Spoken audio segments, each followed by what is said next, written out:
Hi friends, welcome to Noor's Interest. இன்னைக்கு நம்ம பார்க்க போறது ஒரு டேஸ்டியான தயிர் போண்டா ரெசிபி. அதுக்கு முன்னாடி எங்க சேனலை லைக் பண்ணி Subscribe பண்ணுங்க. Friends and families கூட ஷேர் பண்ணுங்க. இப்போ இதுக்கான தேவையான பொருட்கள் என்னன்னு பார்த்தீங்கன்னா மைதா, தயிர், ரவா, உப்பு, தேவையான அளவு தண்ணி. ஸோ இங்கே கொடுத்துருக்க அளவை நீங்கள் எடுத்து வச்சுக்கோங்க. இப்போ நான் 1/2 கிலோ மைதாவுக்கு 1 டேபிள் ஸ்பூன் சால்ட் ஆட் பண்ணியிருக்கேன்.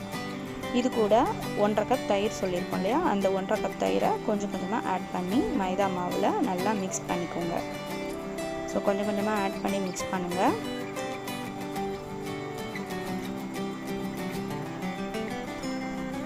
உங்களுக்கு தயிர் கம்மியாக இருக்குது, 1 கப் தான் இருக்குது அப்படின்னா நீங்கள் வந்து மிச்சத்துக்கு தண்ணி யூஸ் பண்ணிக்கலாம். நான் 1/2 கப் தண்ணி ஆட் பண்ணது போக எனக்கு மாவு வந்து இன்னும் இலக்கணுங்கிறதுக்காக நான் வந்து கொஞ்சம் வந்து தண்ணி ஆட் பண்ண தான் செய்வேன். ஸோ இங்கே பார்த்தீங்கன்னா நான் இப்போ தயிர் எல்லாத்தையுமே ஆட் பண்ணிட்டேன், 1/2 கப் தயிரையும். இப்போது நம்ம கொஞ்சோன்னு தண்ணி ஆட் பண்ணிக்கலாம். இல்லை உங்களுக்கு தயிர் ஆட் பண்ணி உங்களுக்கு இலக்கம் அந்த மாதிரி வந்துருச்சுன்னா நீங்கள் தண்ணி ஆட் பண்ண தேவையில்லை.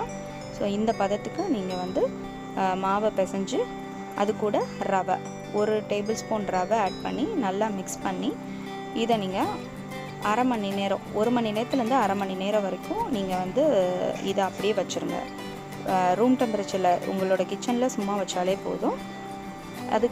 அதுக்கப்புறம் அது 1/2 மணி நேரம் ஊறுற டயத்தில் நீங்கள் வெங்காயம், ஒரு 3 பெரிய சைஸ் வெங்காயம், ஒரு கைப்பிடி கொத்தமல்லி, 4 பச்சை மிளகா, அப்புறம் கொஞ்சம் கருவேப்பிலை, 2 கொத்து கருவேப்பிலை, இது எல்லாத்தையும் பொடி பொடியாக நறுக்கிக்கோங்க. இப்போ 1/2 மணி நேரம் ஊறினதுக்கப்புறம் மாவு கொஞ்சம் நல்லா உப்பி வந்திருக்கும். இந்த மாவு கூட நம்ம கட் பண்ணி வச்சுருக்க எல்லா பச்சை மிளகா, கருவேப்பிலை, வெங்காயம், அப்புறம் மல்லி, கொத்தமல்லி, இது எல்லாத்தையுமே நம்ம ஆட் பண்ணிக்கலாம். ஸோ எல்லாத்தையும் ஆட் பண்ணிவிட்டு நம்ம நல்லா மிக்ஸ் பண்ணிக்கலாம். சோடா, பேக்கிங் சோடா வந்து நம்ம இது கூட ஆட் பண்ணிக்கலாம். சோடா உப்புன்னு சொல்லுவோம் இல்லையா, அந்த சோடா உப்பு 1 டீஸ்பூன் எடுத்து தண்ணியில் கரைச்சி இதில் ஆட் பண்ணிக்கலாம். ஸோ இப்போ எல்லா வெஜிடபிள்ஸ், அதாவது பச்சை மிளகா, வெங்காயம், கருவேப்பிலை, கொத்தமல்லி எல்லாமே ஆட் பண்ணியாச்சு.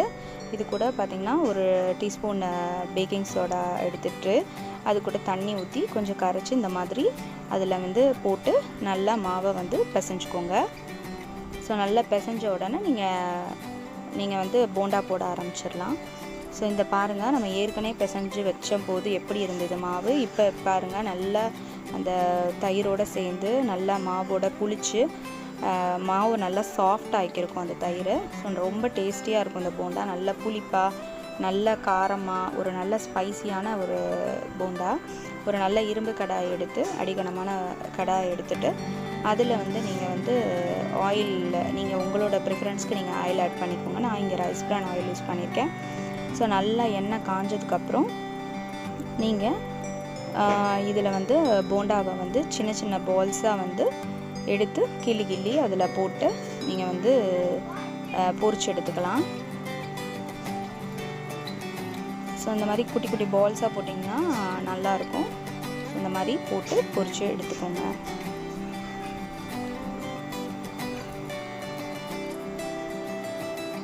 இது வந்து ரொம்ப டிஃப்ரெண்ட்டாக இருக்கும். நீங்கள் கண்டிப்பாக இதை வந்து ட்ரை பண்ணுங்கள். ஈவினிங் டைம்ஸ் தயிர்லாம் நிறைய மிஞ்சிடுச்சுன்னா இந்த மாதிரி ட்ரை பண்ணுங்கள். ஸோ இப்போ பார்த்தீங்கன்னா நல்ல லைட் கோல்டன் ப்ரௌன் கலரில் வருது. ஸோ இந்த மாதிரி நல்ல கோல்டன் ப்ரௌன் வந்த உடனே ஸோ இதில் வந்து நம்ம ஃப்ரை ஆகிடுச்சா அப்படின்னு கண்டுபிடிக்கிறது. ஃபஸ்ட்டு நம்ம போட போகும்போது நிறைய பபுள்ஸ் வந்தது. இப்போ பார்த்திங்கன்னா அந்த பபுள்ஸ் எல்லாம் வந்து குறைஞ்சிருச்சு. ஸோ இதுதான் வந்து நம்ம எந்த ஒரு விஷயத்தையும் ஆயிலில் ஃப்ரை பண்ணும்போது வெந்துருச்சு அப்படின்னு கண்டுபிடிக்கிறதுக்கு இந்த ஒரு டிப்ஸ் நான் சொல்கிறேன். இந்த மாதிரி முறையாக வருது இல்லையா, அந்த இது வந்து குறைஞ்சிருச்சு அப்படின்னா வெந்துருச்சுன்னு அர்த்தம். ஸோ நல்லா கிறிஸ்பாக ஆயிடுச்சு. இப்போது நம்ம இப்போ வந்து இந்த போண்டாவை வந்து கோல்டன் லைட்டாக இன்னும் கோல்டன், இப்போ நல்லா கோல்டன் ஆகிடுச்சு. இப்போ எடுத்துடலாம். ஸோ இதை எல்லாத்தையும் எடுத்துகிட்டு திரும்ப இதில் இருக்க மாவு எல்லாத்தையும் நீங்கள் போட்டு ஃப்ரை பண்ணி எடுத்துக்கோங்க. இப்போ சுவையான தயிர் போண்டா நம்ம வந்து செஞ்சு முடிச்சிட்டோம். கண்டிப்பாக உங்கள் குழந்தைங்களுக்கு இதில் ட்ரை பண்ணி பாருங்கள். குழந்தைங்களுக்கு கொடுங்க, ரொம்ப பிடிக்கும். பாருங்கள் எவ்வளோ கிறிஸ்பியான, ரொம்ப ஸ்பைசியான ஒரு அழகான தயிர் போண்டா ரெடி பண்ணியாச்சு. இதை நல்ல ஒரு சில்லி சாஸ் இல்லைன்னா நல்ல ஒரு ஸ்பைசியான ஒரு தக்காளி மிளகா சட்னி கூட கண்டிப்பாக உங்கள் பிள்ளைங்களுக்கு கொடுங்க. தேங்க்ஸ் ஃபார் வாட்சிங். Like, share and subscribe our channel.